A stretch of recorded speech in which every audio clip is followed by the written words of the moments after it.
Well, thank you so much for joining CNBC. We really appreciate the time. I want to start with the updates to the World Economic Outlook today and tying that into the whole lens of how you view financial stability risk, because it seems to me that the biggest financial stability risk of all is that of a macroeconomic downward surprise. Would you characterize it the same way? Yeah, absolutely. We have downgraded our growth forecast for this year and for next year. So growth is forecast to slow from this year's 6.1% to only 3.2% this year and 2.9% next year. So those downgrades are 0.4 and 0.7% respectively, relative to the earlier forecast from April.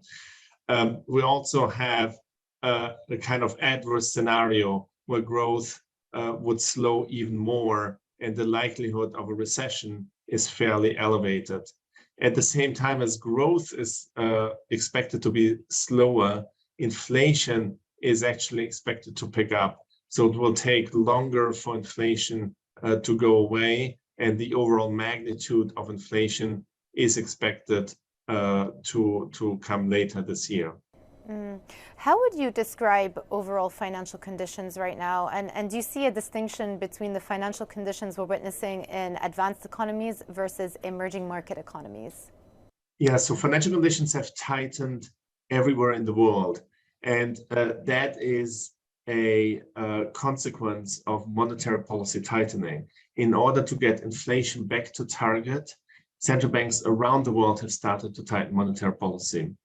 Having said that, financial conditions are at roughly neutral historical levels in the US and the euro area, while they are fairly tight in emerging markets, in particularly in Eastern Europe, in Sub-Saharan Africa, and in the Middle East. So emerging markets have experienced much more of a tightening than advanced economies. What role do you think the stronger dollar has in putting some emerging market economies in that situation? Because at the end of the day, a lot of these countries are still importing commodities at an elevated overall commodities price, but also with a very strong dollar as well. Yeah, exactly. The dollar is very strong because the Fed has tightened monetary policy relatively aggressively, and the dollar has broadly appreciated against other advanced economies and emerging markets. Of course, this is increasing import prices, in particular the import prices for commodities and food, which tend to be invoiced in US dollars. So this is going to put further pressure on emerging markets to raise interest rates and to tighten monetary policy. So how does the IMF view rising yields here? Because there's one argument to suggest that rising yields are just a reflection of a normalization of monetary policy. We've been in a super low interest rate environment for a long time now. But the other view is that they've risen very much, very quickly, and it's the speed of the move that is worrisome. Well, both views are correct. The speed has been very fast and has been worrisome at times. But so far, I would characterize financial market conditions as being orderly. However, there is a risk of some disorderly tightening at some point down the line. Secondly, it is true that we have had this very low for long interest rate environment for over a decade since the global financial crisis. And the current increase in interest rates is a kind of normalization from those levels.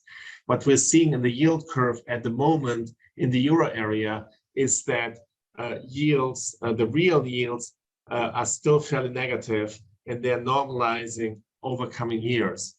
In the US, this normalization is somewhat quicker, but at the moment, we don't see an outsized tightening priced into yields.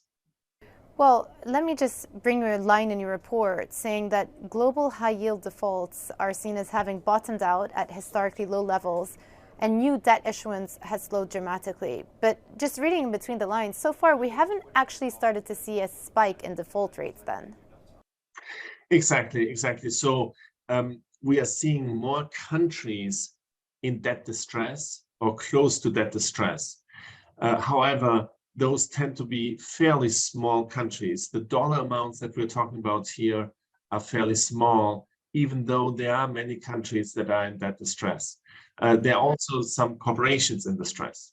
And just to that point, you say that there are some small countries in that distress. You mentioned about 1/3 of emerging market borrowers now have borrowing yields of more than 10 percentage points. What sort of knock-on effects can we expect from countries that are trying to finance their public debt at such high interest rates right now? Yeah, some of those countries might come to the IMF for programs. Others might engage in debt renegotiations. And certainly all those countries will have to adjust their fiscal positions. And a word on stock markets, because we've obviously seen a huge pullback in where many of these global markets, these indices are trading, a pullback of 20, 30%, even more in some cases. What sort of financial contagion effect do you see from that? So to date, the pullback has been more or less orderly and in line with valuations. So we don't see a very outsized widening of spreads or deterioration of financial conditions more broadly. And it could certainly be the case that as earnings are being revised downwards, we could see further downward adjustments to equity valuations. And I know that cryptocurrencies is an area that the IMF have looked into very, very closely. We've seen a huge wealth destruction in that space. Are you encouraged to a certain degree that there hasn't been a huge financial contagion effect from crypto into other more traditional financial assets? Yeah, absolutely. So as the stock market has come down, crypto valuations, including valuations in Bitcoin, have also come down. And that correlation in between crypto valuations and stock prices is something that we had pointed to for many months already. Having said that, there have also been some collapses of stablecoins. For example, the Terra Luna universe of stablecoins and associated products has collapsed. And that was disorderly, but it did not have broader spillovers either within the crypto universe or to the traditional financial system. So I agree with you, that's somewhat reassuring. And then finally, just in the very adverse scenario that the IMF have spelled out in the World Economic Outlook of potentially a global recession, how much of a pullback could we see in financial assets? How much more of a pullback?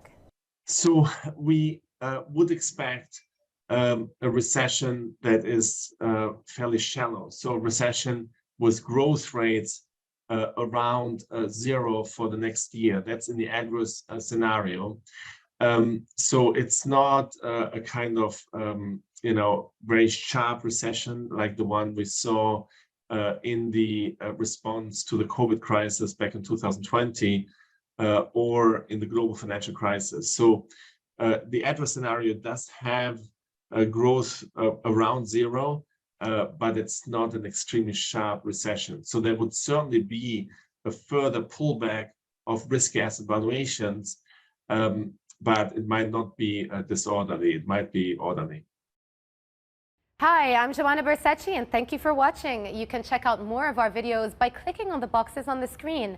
And don't forget to subscribe to our channel for more from CNBC International. Thank you for watching.